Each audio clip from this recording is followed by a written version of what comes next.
जंतुओं में प्रजनन। गाय बछड़ा और बछिया को जन्म देती है। मछली के अंडों से मछली निकलते हैं। मनुष्य शिशु को जन्म देता है। धान के बीज से धान, गेहूं के दाने से गेहूं किस प्रकार प्राप्त होते हैं? सजीवों में अपनी जैसी संतति उत्पन्न करने के लक्षण पाए जाते हैं। अपने वंश वृद्धि एवं जाति की निरंतरता बनाए रखने के लिए सभी जीव एक विशेष क्रिया करते हैं जिसे प्रजनन कहा जाता है। प्रजनन के उपरांत संतति की उत्पत्ति होती है।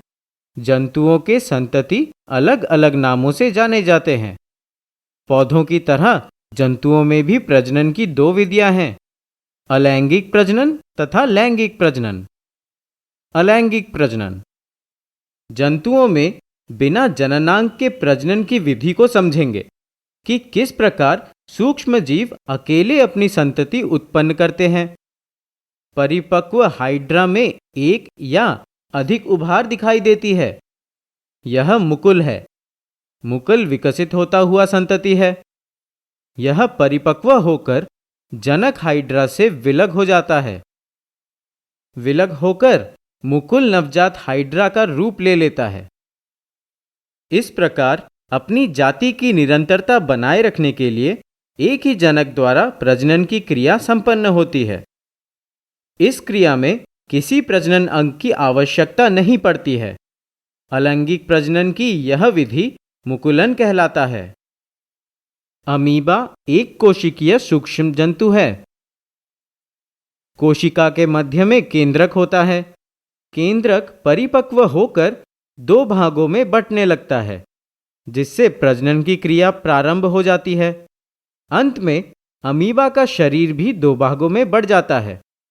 प्रत्येक भाग में अमीबा का शरीर भी दो भागों में बढ़ जाता है।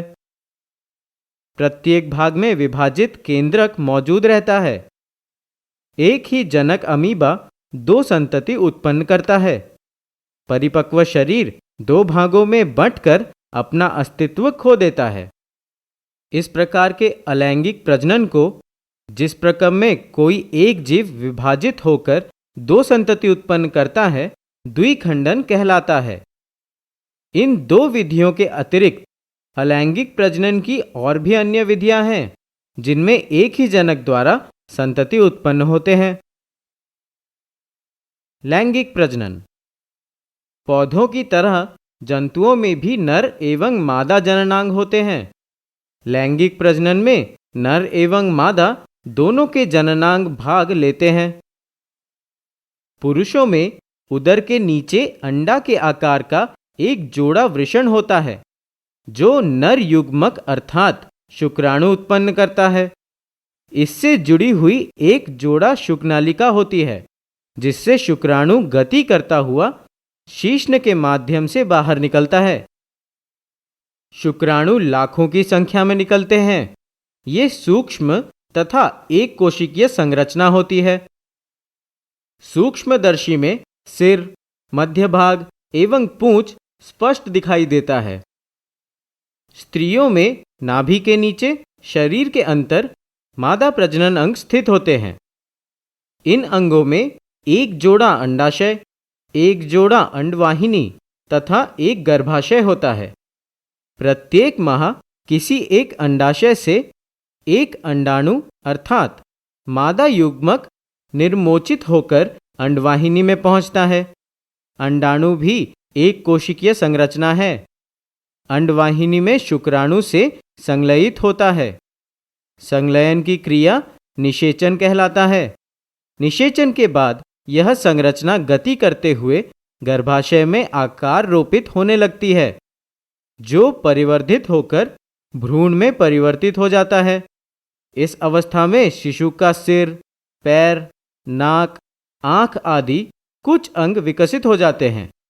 जब भ्रूण विकसित होते हुए शरीर के सभी अंगों का निर्माण कर लेती है, तब यह अवस्था गर्भ कहलाता है। गर्भ का विकास पूरा हो जाने पर मां शिशु को जन्म देती है। नवजात शिशु का जन्म नर एवं मादा युग्मक के संलयन के फलस्वरूप होता है, जिस कारण शिशुओं में माता एवं पिता दोनों के लक्षण पाए जाते हैं। परखनली शिशु, कृत्रिम निषेचन।